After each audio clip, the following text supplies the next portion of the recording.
So this video is all about how to sell your home fast. With emotion. With emotion.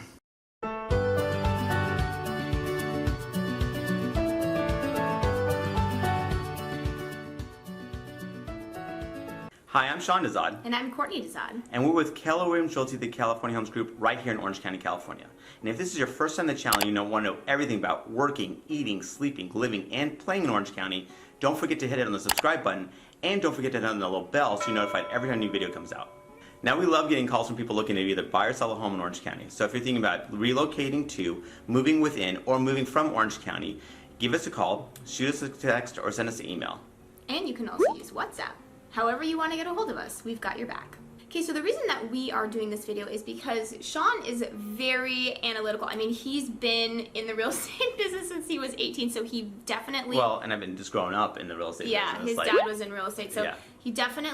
He doesn't tie, people get emotionally tied to their houses. And I look at the bullet points. I'm like, okay, where's the location, how many bedrooms, square footage, year built. Like, I look at a property as, sometimes too much as a commodity rather than the uniqueness that that property offers. Yeah, and even, people get emotionally attached to their homes, especially if they've been there for decades, and he's just like, what, it's just a home. Like, it's an asset. So. Yeah.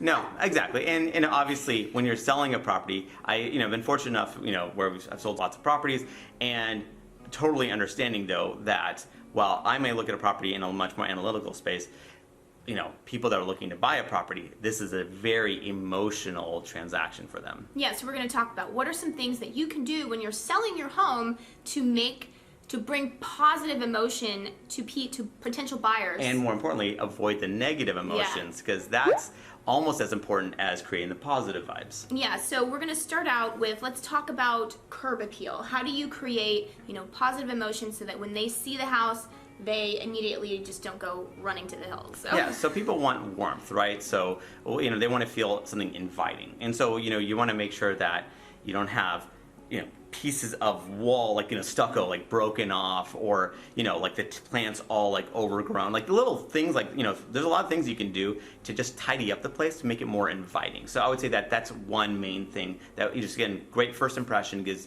you never get a second chance to make it, is, make that great first impression where you just, okay, everything's neat and tidy, come right in and, like, enjoy your new home.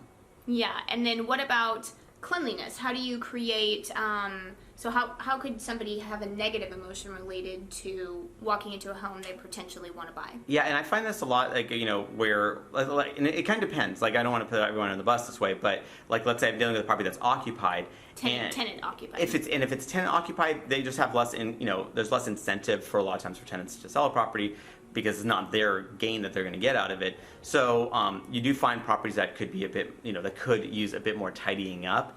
And there's a couple problems. One is that when, someone comes in, one, they're going to look at the property as being smaller than what it is, because there's clutter all over the place. And second, it's just that, I think that vibe of, like, having a tidy place, like, I know Courtney loves KonMari with, as far as what is called the magical art of cleaning, tidying up? I don't know, but it's the KonMari method. Yeah, the KonMari method. So basically just less is more, right? So we want to just kind of, ideally speaking, eliminate as much stuff as possible and then rebuild from there. Like, we can, like, add in kind of some staging aspects to kind of create that warmth. But in general, people have way too much stuff in their house than too little stuff. So thin it out for sure. Yeah, and then what about, so another thing that can create very strong and negative emotions is sports items and religious items. So what do you recommend? Yeah, as a general rule of thumb, I mean, I actually had a client that was a huge Boston, anything Boston sports related. His house was a collage of all these, famous sports figures. And, you gotta understand your audience, right? Well, one, it doesn't look as, not particularly tidy, but second, we're in LA. we're in the LA market, so it's, it's not gonna, maybe you might appeal to some transplants, but in general, it's if anything, it's gonna be a negative emotion than a positive one. So I would say in general, remove any personal stuff, like, whether that's, family photos, like sports figures photos, or religious items. Again, you don't need to, you want to just make this property as broadly appealing to everyone possible. So I would say that's a good way to do it. Yeah, and then what about another thing that creates negative emotion? People, smells, right? Yes. So explain. So, that smell of, either a whiff of apple pie and takes you back to your grandmother making it or whatever it is.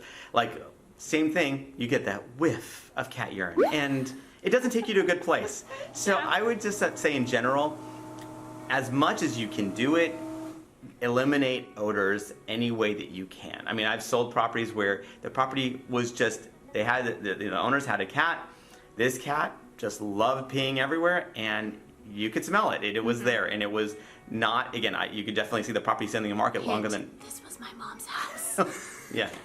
Yeah, I didn't want to, call anyone out. It was just... we know people love their pets. Wow.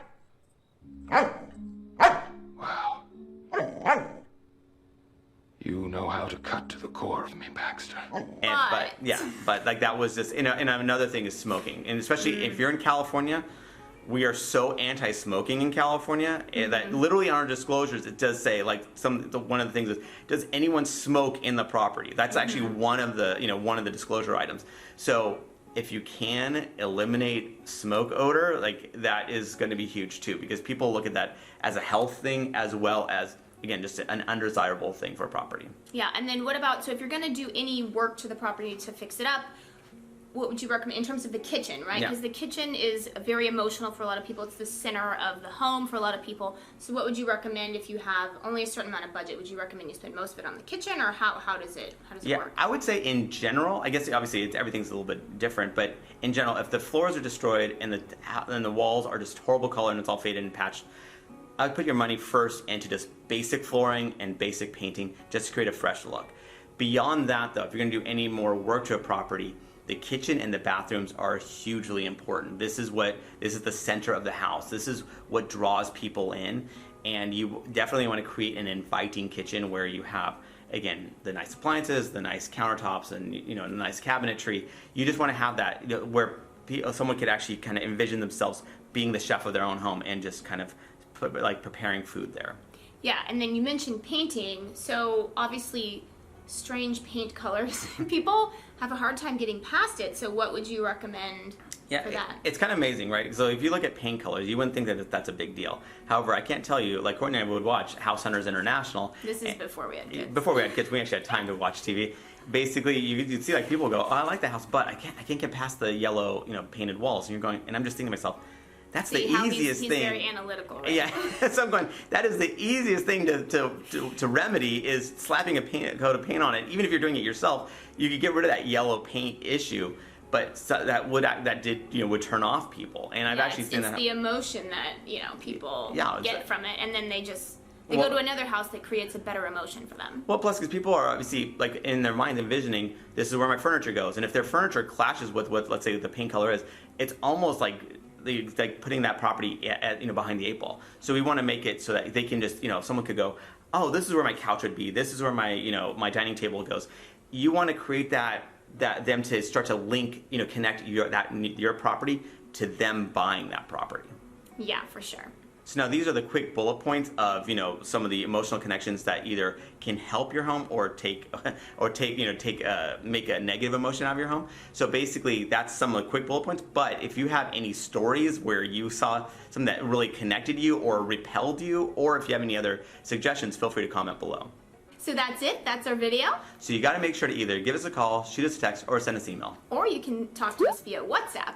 However you want to get a hold of us, we've got your back when moving to or from Orange County.